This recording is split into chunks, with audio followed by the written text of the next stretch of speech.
Et bonjour tout le monde. Alors aujourd'hui, on revient pour discuter d'un film ensemble. Comme vous pouvez le voir, critique de films et séries. J'ai sorti la petite mini NES pour lui rendre hommage. N'oubliez pas de vous abonner et de mettre le pouce bleu si vous aimez cette vidéo. Alors, pourquoi j'ai sorti cette mini NES? Parce qu'on va parler d'elle. Aujourd'hui, c'est un hommage à la NES que moi, malheureusement, je n'ai pas connu étant jeune. J'avoue, pardon les gens, mais moi, je suis la team Sega.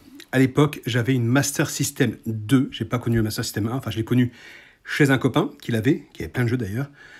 Malheureusement, moi, je ne l'avais pas. Donc, j'ai enchaîné tout de suite avec la Sega Master System 2, avec Alex Kidd incorporé, etc. Je ne vous fais pas le film.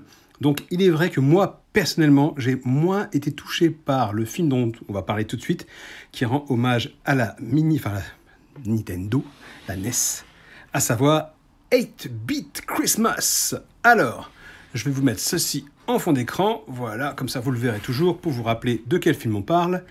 Comme ça, ce sera mieux. Donc, non, je ne suis pas encore fou, vous inquiétez pas. Hop, on zappe. C'est quoi l'histoire? Alors, l'histoire, si ça pouvait se mettre, le zoom pouvait se faire bien comme il faut, voilà. À Chicago, dans les années 1980, un garçon de 10 ans se lance dans une quête pour obtenir le cadeau de Noël dont tous les enfants rêvent, la console de jeux vidéo la plus récente et la plus formidable. J'ai dû faire une pause car j'étais rejoint par un petit chat qui est juste là. Donc, l'histoire, je vous l'ai dit, c'est l'histoire d'un petit garçon qui veut une NES pour Noël. C'est avec qui? Alors, le principal acteur, vous le reconnaissez tous, c'est Neil Patrick Harris, le troisième ici, voilà. Qui, franchement, vous voyez un peu, en fait, il raconte son histoire à sa fille. Parce qu'en gros, pour faire plus simple, dans l'histoire, c'est pas vraiment un petit garçon qui veut une console à Noël. L'histoire, c'est la fille de Neil Harris qui veut un téléphone portable pour Noël et elle le veut par-dessus tout. Et il lui raconte que lui aussi, un jour, il a voulu avoir quelque chose à Noël qu'il n'a pas eu.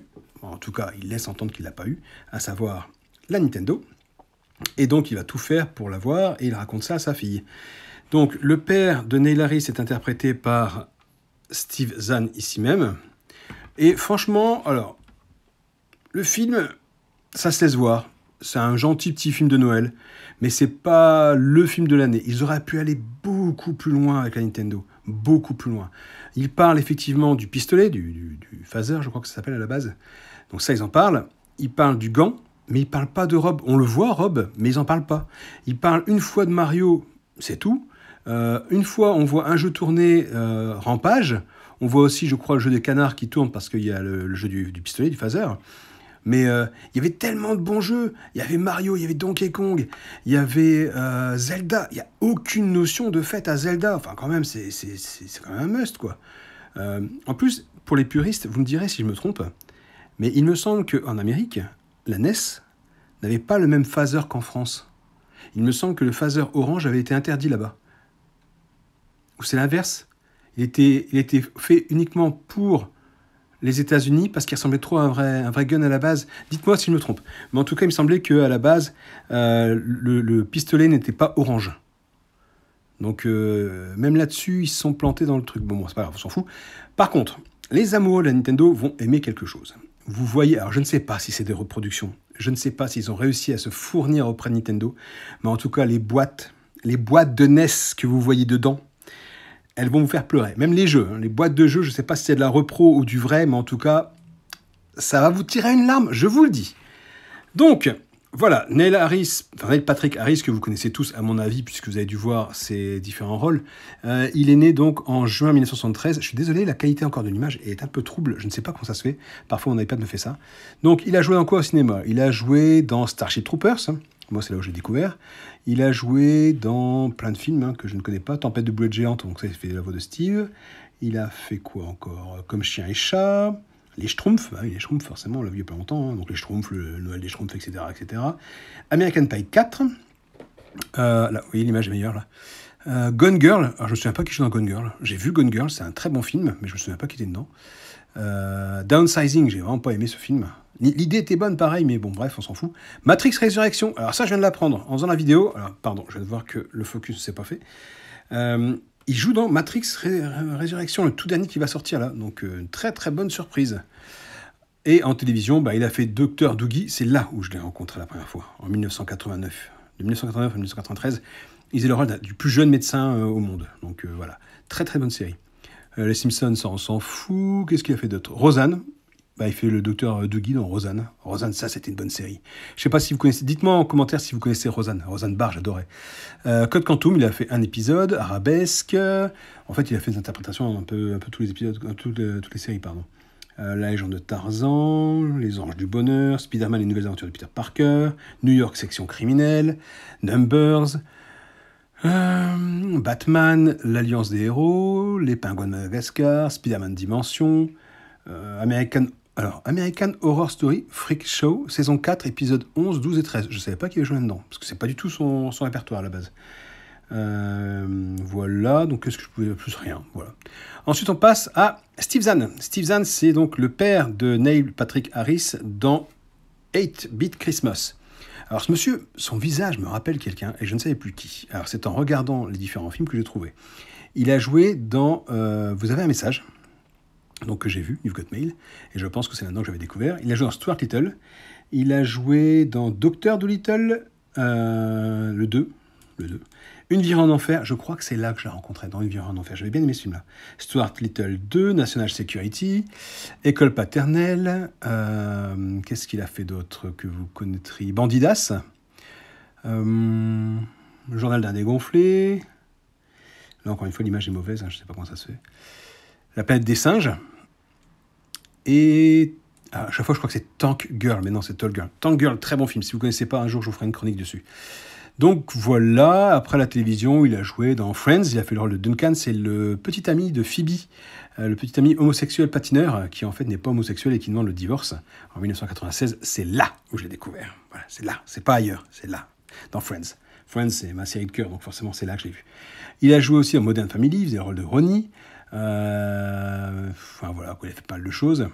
Ensuite, il y a David Cross. Alors David Cross, moi je l'ai découvert ce monsieur, si je ne me trompe pas, comme beaucoup d'entre vous à mon avis, dans Alvin et les Chipmunks. Voilà. Eh ouais, il n'y a pas de honte à dire qu'on a vu Alvin et les Chipmunks et qu'on a aimé. Dans Disjoncté aussi. Alors, c'est plutôt dans Disjoncté que je l'ai découvert. Mais j'avais oublié et je l'ai redécouvert dans Men in Black et dans Alvin et les Chipmunks. Il a fait aussi Docteur Dolittle 2, il a fait Scary Movie 2. Il a fait beaucoup de choses, ce monsieur. Arrested Development, Alvin et les Chipmunks, je vous le disais, Kung Fu Panda, Alvin et les Chipmunks 2. Donc voilà, le reste, on s'en fiche un peu. Ouais, voilà. Donc tout ça pour vous dire que ce film, ça donne quoi? Eh ben, ce film, il est vraiment pas mal, mais franchement, ils auraient pu faire tellement mieux, mais tellement mieux. Aller au bout de la NES, parler vraiment de tout ce qu'il y avait, parler de Rob, parler des jeux vidéo qu'il y avait à l'époque, parce qu'on parle de jeux vidéo violents dans le film, on ne montre rien. Il y avait les Simpsons comme jeu, il y avait, donc j'ai dit Zelda 1 et 2, les Castlevania sont pas cités, même si moi, Castlevania, j'avoue que j'ai pas kiffé, ça n'a jamais été ma came, mais quand même, on parle de jeux violents, donc voilà, des jeux de combat non plus, il n'y a aucune référence à Double Dragon, franchement, les Batman, tout ça, il n'y a rien qui est cité, rien.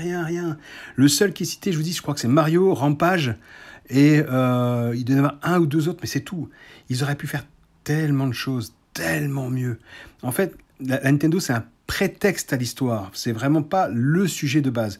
Le sujet de base, c'est comment obtenir ce qu'on veut, c'est ça. Voilà, c'est pas autre chose. Alors effectivement, ils sont omnibulés par cette console, qui veulent absolument jouer. Il y a un gamin très riche qui l'a. Alors moi, je vous le dis, à l'époque, on a commencé, donc la Master System 1, c'était mon copain qui l'avait. Mon voisin avait la Master System 2 et un autre copain avait la Super NES. Et la Super NES, franchement, c'était le top du top. Quand vous avez une Master System et que vous passez à la Super NES, vous dites « Waouh, la claque !» Maintenant, vous dites ça à vos gamins et vous dites « Non, la claque, c'est la PS5, papa. La Super NES, c'est rien, c'est pour les bébés. » Voilà, donc... Mais la NES, ouais, non, franchement, moi, je suis passé à côté, j'avoue. Et c'est peut-être pour ça que le film m'a moins touché, même si l'histoire est jolie, mais encore une fois, il y a toujours des stéréotypes qui commencent sérieusement à me gaver. Ce jeune homme-là, au milieu, je vais vous faire un zoom d'ailleurs, pour que vous puissiez bien voir, voilà, qui fait le rôle du méchant, on va dire, à l'école, pareil. Vous devinez ce qui va lui arriver, comment ça va se passer, c'est un peu dommage, tout ça. Je vous conseille de le voir au moins une fois, pour dire de l'avoir vu. Voilà, surtout si vous aimez la NES, même si je vous dis, à mon avis... Alors, Ghost Player, tu me diras, parce que tu m'avais dit que tu voulais le voir, ce film. Je sais que tu le regarderas, parce que tu es un grand fan de la NES. Tu me diras ce que tu en penses. Mais à mon avis, c'est vraiment un film fait pour les amoureux de la NES. Et vous allez avoir une très, très grosse frustration par rapport à l'univers de la NES. Tout ce qu'ils auraient pu montrer et faire autour, qu'ils n'ont pas fait, c'est franchement dommage. Franchement, il y a tellement de choses à montrer. Mais bon, c'est ainsi, donc il faudra s'en contenter. Vous me direz en commentaire si vous l'avez vu ou si vous comptez le voir, est-ce que vous en avez pensé. Et la morale de la fin est très belle, je vous le dis. Vous allez voir, vous allez kiffer, je suis sûr. Mais je trouve juste dommage, encore une fois, qu'ils ne soient pas allés plus loin dans l'univers de la NES. Voilà. Surtout que Nintendo apparemment a mis les moyens en leur prêtant pas mal de choses. Si c'est des vrais objets, je ne sais pas si c'est de la repro ou pas. Mais en tout cas, moi, qui ne suis pas amoureux de la NES, en ayant vu ce que j'ai vu, je me suis dit, les copains, quand ils vont voir ça, ils vont pleurer. Voilà. Je pense à Yoshi57, si je ne me trompe pas, hein, c'est son pseudo Yosin, une jeune femme qui adore la NES. Elle, si elle voit le film, elle va pleurer parce qu'elle va avoir des choses pas possibles. Ghostplayer, pareil, amoureux de la NES. Donc voilà, amusez-vous, allez voir. Je sais qu'il y a des gens comme Sony Aventure, comme Alex Gaming qui s'en ficheront parce que eux, ils sont pro PlayStation. Voilà, c'est des vieux, c'est des jeunes. Nous, on est des vieux. On est des vieux cons, nous. Eux, c'est des jeunes. Donc eux, c'est PlayStation. Nous, à l'époque, PlayStation, on ne connaissait pas. Hein. C'était Sega ou Sony. Et c'était la guerre. Hein.